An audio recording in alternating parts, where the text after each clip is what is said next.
lem dóor nañ sàng waa Congo Brazzaville ñaari ba daram dañu bokkandoo jàngat sunu équipe nationale boobule ca kan googu lem am nañ ci moom yaakaar waaye lan mooy ay chance am dañ ci ànd ak Codé Ndiaye ci biir xabaar ni skis faram fàcce gi.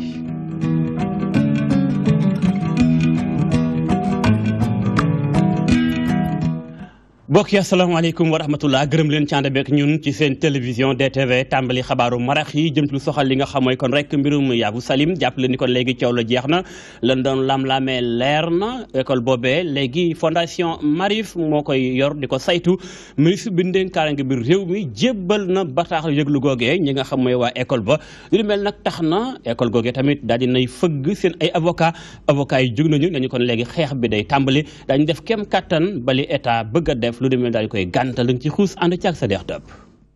am njàngale mu mat ci wàllum yoon moom la maître Boucounta Diallo def jëmale ko ci kii di ministre de l'intérieur ci coow li nga xam ne moo am ci groupe scolaire Yavuz Salim moom avocat bi le mi ngi xamle rek ni notification bi ministre bi joxe ngir transférer gestion wu groupe bi fondation bu ñuy tuddee Marif détournement de pouvoir la. bu ñu demoon sax tey ba xam ne ñii dañ leen war a dissoudre du ministre bi moo koy décider.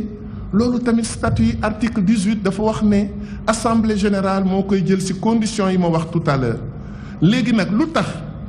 ministre bi pour motiver arrêté am tey waxatul ne ñii dafa am lu ñaaw lu ñuy doxanee mais dane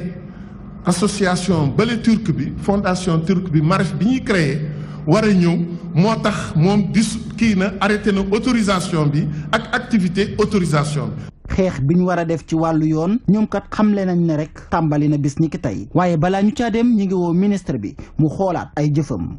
l'État warul fexe jël li nga xam ne alalu jàmbur la may kenn koo xam ne jiwu ko mu ñëw déqi wala mu ñëw góob da ngay déqi wala nga góob li nga ji waaye loo jiwul ñu ne la ñëwal déqi góob ko dem loolu dafa amul fenn te yàlla sax daf ko nanguwul santaanewu ko. parce que fii ngeen toog xam ngeen ne ay milliards a fi dugg. waa mouvement Y'en a marre moom nee nañu bokk nañ ci bile xeex. gëm dara bëgg dara nekk ci di ko liggéey di ko màggal ba mu fu mu toll loolu moo ñu ëppal njëriñ fuuf lu ñu war a préserver ci benn ndimbal yoo xam ne dañuy tàllal suñu loxo pour ñu jox ñu ko di ñaan di yalwaan di sàmm ñaaneel googu ak yalwaan googu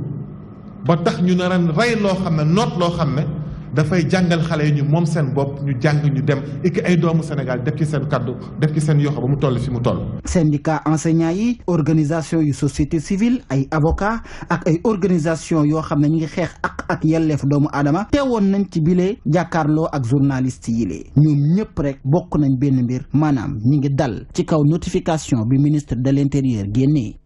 Sadex Top jaajëf jamono boobu waa Yavuz Salim nekk ci ab xeex ñitam di waa UCAD bàngaas ba ni woy faculté des sciences techniques ñoom itam ñoo ngi ca xeex ba waaye nag xeex bi ci mbirum syndicat la jëm la ñu xamle mooy lii ñu bëgg a amal ci biir Sénégal muy xam ana ban centrale syndicale moo ëpp kattan ëpp mbooloom ñu koy wax élection de représentativité ñoom la ñu xamle mooy daañu ca dem ba fexe ba UCAD googee moom ñu am fa mbooloo lool daañu def ab campagne fexe tamit am ñu leen jàppale tey lan wote woon ndaje ëngamloo ci wàllu googu ngir xool ban pexe xeex la ñuy teg ngir wàllu mel dañ ci xuus ak reportage El Hadji Moussa Bey. mardi bi ñu wees doonoon bés bi ñu jàppoon ngir rek tëj lii di dépôt liste yi jamono ji campagne bi soxal élection yi ñu nar a tab rek ndongo yi nar a teewal seeni ñoñ ca fa ñuy nasek nocce tàmbali na mu nar a jeex nag niki aljuma ca faculté des sciences techniques nag ku nekk mu ngi yëngu ci programme ba mu lal ngir xaarandi rek gagné jongante yi. comme étudiants yi des fois tamuñu lire wala tamuñu des fois seetaan télé pour gis yenn yi nous dañoo préféré def des fois porte à porte wala des fois di rapprocher yeneen amicales yeneen localités yi pour jéem a am contact ak seen étudiants pour aussi présenter leen suñu programme. programme bi soo ko seetloo dañuy dégg nga def lu man ñaari parties changement des mandats soo ko dégg dañuy faral di nemmeeku ne université Cheikh Anta Diop de Dakar dafa bëri ay cas de violence ñun nag suñu côté lépp la nga xamante ne mën na jur violence nañ nga fexe ci étudiant bi. beneen partie bi mu nekk dinaa faral di ne ñu bi nekk ay 6e ay 5e suñu mag yi dinaa faral di ñëw di teel a tijji di teel a tëj ñun dañ ne léegi loolu lañ bëgg a métaat ci ordre bi. ci ab tënk fukk ak ñaari liste ak i coalition de liste ñoo nar a xëccoo ci jongante boobule. ci xeex boobule nag ngir rek jiite ñi nga xam ne ñoo di ndongo yi nekk ci faculté bi violence bi du ci ñàkk. am na ñu gaañoon vraiment gravement mais doyen dafa jël ay mesures pour que loolu bañ a amati pour man régler nañ ko parce que boobu ba léegi amatu benn violence si suñu campagne. dañuy éviter lépp la nga xamante ne mën na indi ñu dajee ci ñaari coalition ñi dañ koy interdire dañ koy daw. aussi ñun man wax ne depuis campagne yi commencé ba léegi amul benn cas violence boo xamante ne nii jël na mesure ci université Anta Diop de Dakar. mu des nag ñaari bés ñu amal élection yi lée jamono ji ku nekk di demee yaakaar. am nañu yaakaar bu baax ne élection yi incha allah la grande coalition pour orange rouge bleu dana ko gagné. lu ñu jot a liggéey man wóor naa ni suñu voté sans violence sans perturbation dinañ gagné. ni ki fukki fan ak ñeent ak fukki fan ak juróom ci weeru janvier la ñu nar a amal élection yi ñu nar ko defee nag ak xarale yu mujj yi étudiant nag bu ci yor carte universitaire mun na bokk ci jongante bi fépp fu mu mën a nekk ci réew mi. Moussa Bey jaajëf jóge UCAD ñoqali jëm ca Touba wax ba da ci mbirum njàng mi jàppale ni inspecteur de l'éducation et de la formation ba ca Mbàkke am na njiit lu yees ba ne weccoo la ngay na kàddu jib na njiit lu yees li kat nee na la mu bëgg mooy yokk jéego yi fexe ba njàngum xale yi gën a ñoŋ ca gox bu ni mel ndax gox boobee kat daanaka bokk na ci gox yi nga xam te ni xëy na njàngum xale yu jógee rawatina ca la ñuy dugg l'école bu seenum njàng ñoŋ lu néew la moom nag nee na faaw mu yokk jéego ci wàll googe ko wax bokk na ca ni Bassirou Kassé dénk na kàddu El Hadji Modou Gueye. suñu département bi di Mbacké suñu taux brut de scolarisation mi ngi toll ci 37 à 39%. alors que boo xoolee ci Sénégal yëpp le taux national mi ngi tourner autour de 90%. loolu dafay wane ne ñun département de Mbacké ñun ñoo am les taux les plus bas du Sénégal loolu c'est un défi. il faut que ñu xeex il faut que ñu góorgóorlu il faut que ñu ñefe pour loolu mën fee deñ donc ñun li ñuy war a def mooy ñu encourager population bi ku ci nekk li la neex forme bi la neex rek nga dugal fa say doom mais l'essentiel mooy na xale bu ne xëy dugg fenn maintenant ñun dinañ xool nan la ñuy def ba structure bu nekk ñu jàppale la ba nga xamante ni di nga mën a demal sa bopp. ci qualité bi aussi def nañ ci ay jéego yu bari am nañ ay résultats yu tane yu baax yoo xam ni daaw am nañ 60,68%. loolu nag résultats yu baax la waaye nag war noo mën a jëm ko yokk. xibaar yi wéy ñu laf laccum njàng mi ubbi am xët ci wàllum politique coow li jeexagul ci coow li am ci biir waa PS yi ginnaaw Bamba Fall ak ña mu àndal yoon te leen loxoy fan booba ak léegi daal leen di lax yóbbu kaso la ñuy wooyee mandat de dépôt la ko indi mooy yàq ya xewoon ca maison du parti ñu bari nag gis ni xëy na Ousmane Tanor Dieng moo ne ca ginnaaw mbir yooyee jege ñaale Ousmane Tanor Dieng dañ ko wedd ne ñu déedéet loolee dara amu ca ndax Ousmane Tanor Dieng kay la mu bëgg mooy PS ci boppam wéy di ñoŋ ci biir Sénégal ñoom nag kuréel yooyu nga xam te ne bii ñoo ëmb ndaw parti bi di soxna yi ñoom ne ñu Bamba Fall ci boppam ak ñoomu àndal ñoo bëgg a yàq PS waaye duñ ko nangu daal ñëwaat ci wàll googu ndaje bañ ci wate woon tey ci ngoon sànq nim ak soxna Abigay ci benn wàll ba tey ak politique ak maire Ndakaaru budget ba léegi yokk na daanaka xam ne si na ko toll na ci $50 milliards ak juróom-benn 66 milliards francs CFA mooy budget bu Khalifa Sall li mu bëgg a doxee bokk na ci ay projets yu mag finalisé maanaam yeggal li nga xam moo fi jot a sémb ak it sémb yeneen sémb yu yees bokk na ca ni l'hôpital bu mag ban bëgg tabax fee nga xam mooy ca Parcelles Assainies yooyu yëpp buñ ko boolee mooy mébétu maire Ndakaaru Khalifa Sall ndaje ma ci wate woon yaatu woon na Abdoulaye Ndiaye ma nga ci woon reportage.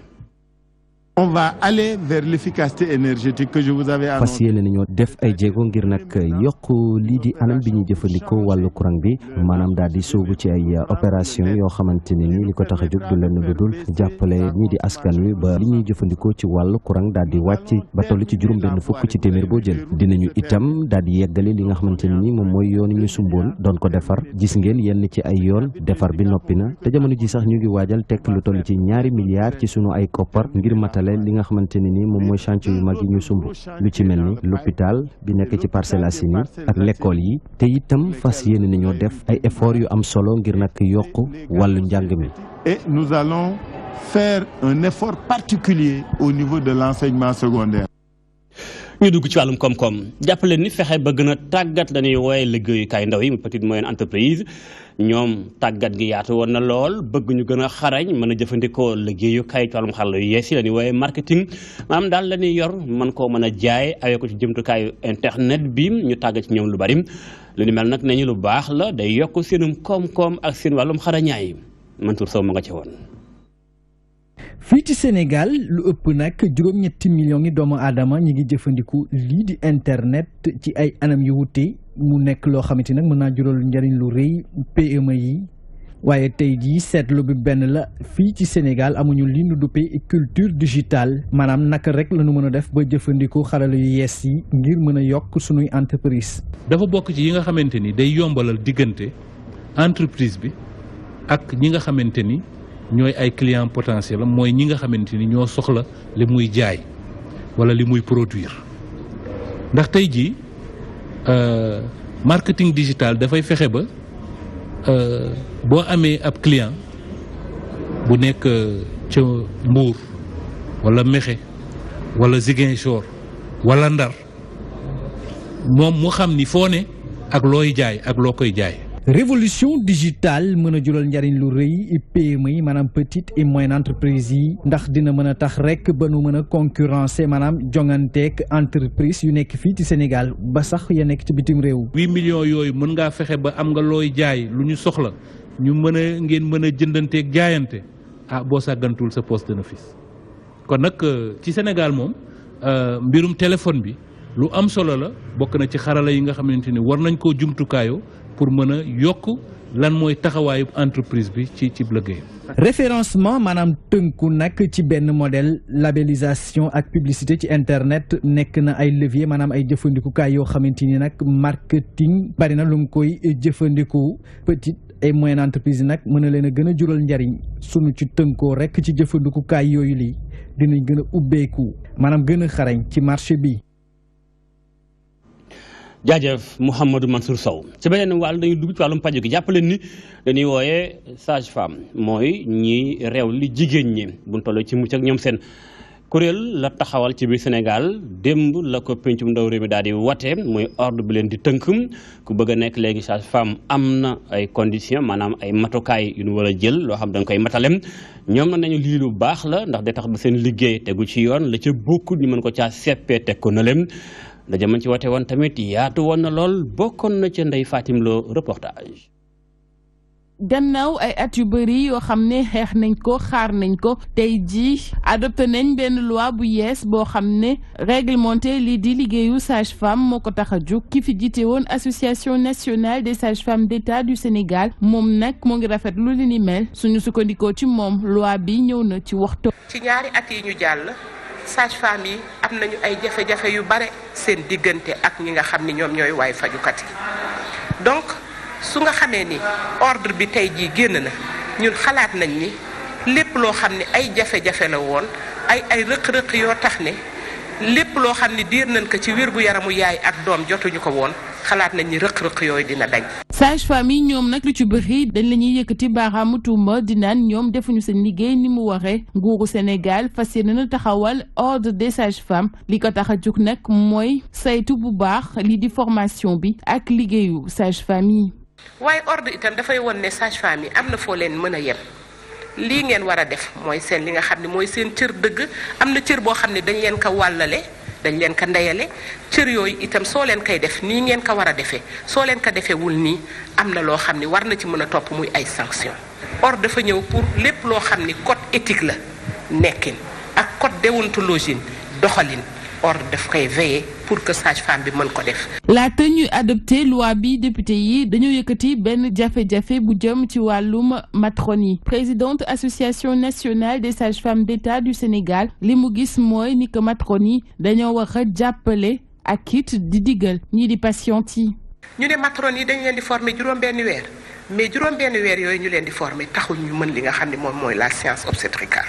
waaye ñun dañuy gërëm matrone yi parce que matrone yi am na sage-femme yu bare yoo xam ni lu bare ñoom ñoo leen ko jàngal aussi. nañu def tout pour que matrone yi nekk mën nañu am rôle de changement de comportement maanaam rôle boo xam ni ñoom digle prévention yeete. liggéeyu sage-femme nekk na ab profession à compétence limitée loi bu yees bi ñu adopté dina gën a sàmm yaay yi ak seeni doom rax si dool yi dina gën a ñoŋal fet mi. muy lu mbooleem sage-femme Sénégal yi yàggoon doon laaj état bu Sénégal. leneen Sénégal ñàkk na ko mooy Aboubacry Mbodj mi fi nekkoon njiitum RADDHO kuréel gi doon sàmm ak doomu aadama moom Aboubacry Mbodj moom ginnaaw ba mu génne àdduna ca France néew bi ñëw na ci Sénégal démb ba jébbal nañ ko borom bi tey jii dañu ñëwaat léegi incha allah sunu reporter Abdoulaye Ndiaye ma nga ca woon. xibaar yi ci benn wàll maa ngi koy junj sànq ci bopp xibaar yi mu soxal coow li am ci biir gaayu PS yi ñenn gis ni coow li jàll Khalifa Sall ak Bamba Fall ban jàpp Bamba Fall ak ñenn yóbbu leen ca loxol yoon Ousmane Tanor Dieng moo ko sooke kuréel bi ëmb jigéen ñi bokk ci PS ne ñu mukk Ousmane Tanor Dieng kay yoonam nekku ci coow li am lépp Bamba Fall moo ko sooke moo Khalifa Sall ndax mu bëgg a yàq parti bi na jaman ci woote woon sàng la woon Abigay ma nga ci reportage. Khalifa Sall moo sabab bépp jafe-jafe bu am ci parti socialiste di ay cadre jeunesse féminine bu PS bu ñu sukkandekoo ci ñoom ñeneen ñi ay victime la ñu. Khalifa Sall dafa mës a nekk buqat Khalifa Sall dafa mës a nekk koo xam ne day topp ci ay gannaaw ndaw pour am li mu bëgg. damay ñaawlu bu baax a baax yenn ndaw yi nga xam ne problème bi tax na tey ñu nekk ci rëbës tey bu doon sunu sago ñun ndawi socialiste yëpp ñooy xàccandoo di dóorandoo tey bu doon sunu sago benn ndawu socialiste duñ ko fekk ci lu ñàkk fayda. mouvement national des jeunesses socialistes nekk di ñaawlu yàkkate gi ñu amaloon ca permanence bu PS ñuy xamle nag ne mënuñoo liggéey ak ñoo xamante ne seen xel màccul. ñuy ñaawlu bu baax a baax ñenn ñi nga xam ne ñooy ay kilifa fii ci parti bi jël ay ndaw di leen manipuler di leen manœuvrer pour ñuy xeex parti socialiste di xeex ki jiite ci parti socialiste. boo gisee ñun ñu porter plainte dañoo yaakaar ne bu li ñu nekk socialiste weesoo ay doomi réew lañ te comme te justice moo ñu boole te justice ñëpp la fi nekkal dañoo jàpp ni tey bu ñu jàppee ni am na ñoo xam ne dañoo jóg pour tas parti socialiste am na ñoo xam ne dañoo jóg pour xeex parti socialiste yoon la tey ñu taxaw dem ci yoon àtte fu dëgg féete ñu jox ko. mouvement bi nag di woo militant yi ngir ñu fulaal waxtaan yi am solo ci biir parti bi ngir rek parti bi mën a doon benn ñuy feddaliwaat seen ànd ak seen secrétaire général bi di Ousmane Tanor Dieng ci liggéey yi nga xamante ne moom lañ ko sant. jaajëf soxna bi gay benn wàll ci xibaar mi ngi soxal ñi liggéey wàllum ëw leen di wooye cordonnier yu Sénégal yi boo doxantoo ba fee ci Médina bari na fa ay mbedd yoo xamante ni bi ña nga fa di fa daan seen dooleem waaye ñi ëw defarkatu daal yeeg ñoom seen léeg-léeg ñu ngi dund ay jafe-jafe tar ci wàllum liggéey bi nañu kët jëmtukaay bi ñuy jëfandikoo nga defar xëy na yenn dàll yeeg ñoom seen ak saak ñu ngi ko jëlee ci réewum Chine te dafa cher lool loolu lépp nekk na seen liggéey gàllankoor ak it li nga xamante ni bi ñu ngi koy indi di ko jëlee bitim réew indi ko ci biir Sénégal day na saxal seen liggéey ci wàllum koom Fatou Bintou Diagne.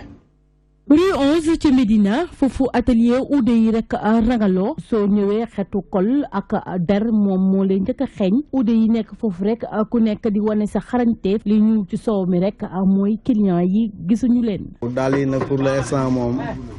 liggéey bi moom daan na dox moom mais instant bi moom doxul moom wax dëgg nu mu war a doxee moom. ñun luñ doon liggéeyee ñu ngi koy liggéeyee liñ doon fere si daal yi lépp ñu ngi ko siy fere et puis tey la gën a dëgër mais pour nga gis client bu ñëw na la ay marchandise la soxla pour nga jaay ko mooy problème. li waral lu ni mel mooy concurrence chinois yi. ndax chinois yi ñu topp ñoom ñun ñoo leen gën a dëgër la daal xam naa daal yamb gi yooyu kenn mënul comprendre. amul dàll bu ñu dul defar dàll boo xam ne mu ngi ci taawul bi chinois yi teg ko rek ñun teg nañ ko gën a rafet qualité boo gis chinois yi dawal rek ude yi ñu ngi koy dawal amul dàll bu modèle boo xam ne chinois yaa ngi koy te ude yi yoruñu. ñu teg ci nii uude yu ndaw yi rek dañu yàkkamtee rek demal seen bopp. kon xale yi da nga daan ñëw jàng métier ba mokk nga ñu ber la wutal la place sa patron ber la wutal la place teg la fa ngay liggéey respecté métier mi mu leer la ne yow lii ci la sa tra nga nekk demoo bay yi defoo lenn lii foog di nga ko respecté bu weer deewee nga fay luyaas xam nga di liggéey daal ni mu waree mais léegi liggéey bi normal buntu wutukaay xaalis ba pare respecté tuñ métier mi liggéey bi normalatu matière yi ñuy utiliser lu ci ëpp jóge ba Chine te loolu duñ koy rek ressentir ci njëg li. mu ngi jógee Chine Italie fu ne yooyu am na ci comme yi yooyu am na ci waaw yooyu itam dafa seer ci côté yooyu itam yu ñu sonal la suñ fexe woon daal ba nga xamante ni ñun mën nañu yéen mën ngeen ci wax bañ jàpp ci mu gën a yomb su ko defee ñun dañu leen xool ñu seen waaye gën a yombalee bañ dem fa ñu nit ñu tolloog ñoom wala ñun ñu gën leen a yombale ndax bagage yi dafa métti ci ñun. chiffre d'affaires uude yooyu di wàcc bés bu ne seeni commande di wàññeeku saa su ne te ñoom fi ñu toll nii xamatuñu rek fan la ñu jëm li ñuy wax rek mooy ñu wàññil leen li nga xamante ni moo di matière première yi. Fatou Bintou Diagne jamono boobee uude yi jàmbat ñee di waa marché syndicat ñoom seen njàmbat léegi mu jeex. bu sukkandiku ci kàddu njiitum réew mi président Macky Sall ma nga fa woon démb ca Pikine googee nee na kat gis na ni marché syndicat googee daanaka rap gi mu rap foo ko takk jéggi na ko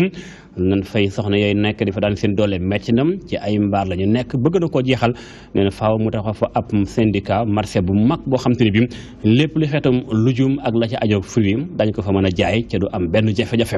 président Macky Sall dénk na kàddu Abdoulaye Wañanga. sànq dama xool marché syndicat ma gis mbaar yi ma ne lii war na fi jóg te du yàgg ñu tabaxal leen marché bu moderne marché fruit boo xam ni vraiment mérité ngeen ko te incha allah danaa ko fi def ngir Pikine ci wetu stade bi ak jumaa ju bees ji mais marché bu mel nii waratu fi toog kon ma dalal xelu jaaykat yi muy commerçant yi. Inch'Allah danañu ñëw waxtaan ak ñoom évaluer ni ñu toll am bërëb buñ leen teg tabaxal leen seen marché